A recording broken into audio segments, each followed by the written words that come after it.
तो नमस्कार मित्रों, आज तारीख 3 मार्च 2026 અને વાર થયો છે મંગળવાર। तो मित्रों, આજના સમાચાર દરેકે ખેડૂત મિત્રો માટે ખૂબ જ કામના અને ઉપયોગી રહેવાના છે, કારણ કે આજના વિડીયોની અંદર આપણે જાણવાના છે કે આગાહીકાર રમણીક વામજાએ હોળીની જ્વાળા જોઈને શું આગાહી વ્યક્ત કરી છે। તો બીજી તરફ હવામાન નિષ્ણાત અંબાલાલ પટેલે હોળીની જ્વાળા તેમજ પવનની દિશાને લઈને ચોમાસું સારા રહેવાના સંકેત પણ આપ્યા છે। તો આપણે બે હવામાન નિષ્ણાતની આગાહી ઉપર એક નજર કરવાના છે, તો વિડીયોને અંત સુધી જોતા રહેજો। અને તમે પણ ગુજરાતી છો તો વિડીયોને લાઇક કરી ચેનલને સબસ્ક્રાઇબ કરી દેજો, અને તમે અમારો આ વિડીયો કયા ગામ અને કયા શહેરથી જોઈ રહ્યા છો એ પણ કોમેન્ટમાં જણાવજો। સૌપ્રથમ તો મિત્રો આપણે હવામાન નિષ્ણાત રમણીક વામજાની આગાહી ઉપર એક નજર કરીશું। વાવાઝોડા અંગે તેમજ ચોમાસા અને મંદી અંગે હોળીની જ્વાળ જોઈને તેમને મિત્રો મોટી આગાહી કરી છે। અને સોમવારે હોળીનો તહેવાર આખા રાજ્યમાં ઉજવવામાં આવ્યો હતો। હોળીની જ્વાળ પરથી આવનારું વર્ષ કેવું રહેશે તે અંગે હવામાન નિષ્ણાતોએ પોતાની આગાહી સૂચવતા હોય છે।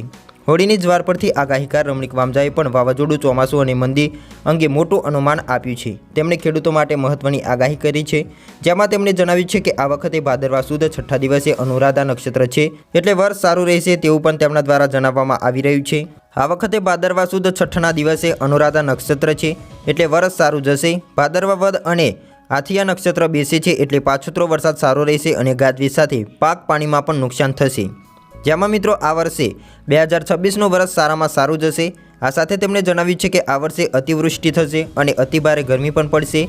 આ વખતે હોળીની ઝાડ ઊંચી જવાથી આપણા દેશનો કોઈ મહાન વ્યક્તિનું મૃત્યુ પણ થવાની શક્યતાઓ વ્યક્ત કરી છે। આ સાથે તેમણે જણાવ્યું છે કે યુદ્ધના ભણકારા પણ વાગશે।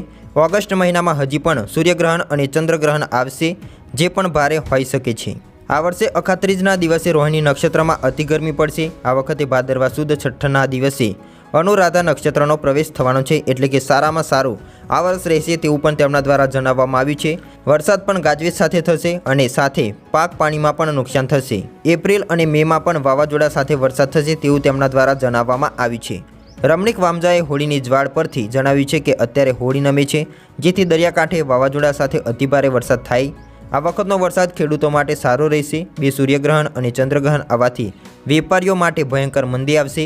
આ મંદી નોરતા સુધી આવશે તેવી શક્યતાઓ વ્યક્ત કરી છે। તો બીજી તરફ હવામાન નિષ્ણાત અંબાલાલ પટેલની પણ આગાહી સામે આવી છે। હોળીને જોઈને હવામાન નિષ્ણાત અંબાલાલ પટેલે વર્તારો આપ્યો છે અને જણાવ્યું છે કે આ વખતની હોળીનો પવન ઉત્તર દિશા તરફનો છે। આ પવન આવનારા વર્ષ માટે ખૂબ જ સાનુકૂળ રહેશે। મિત્રો, પ્રગટાવવામાં આવેલી હોળીને જોતા એવું લાગે છે કે સવારમાં ઠંડી રહેશે અને બપોર બાદ ગરમીનું વાતાવરણ રહેવાની શક્યતાઓ સેવાઈ રહી છે। જો કે આવનારા ચોમાસા માટે ખેડૂતો માટે સારા સમાચાર પણ આપ્યા છે, કારણ કે આ વખતનું ચોમાસું ખૂબ જ સારું રહેવાની શક્યતાઓ વ્યક્ત કરવામાં આવી છે અને હોળીનો પવન પરંપરાગત રીતે સારું રહેવાનું સૂચવે છે।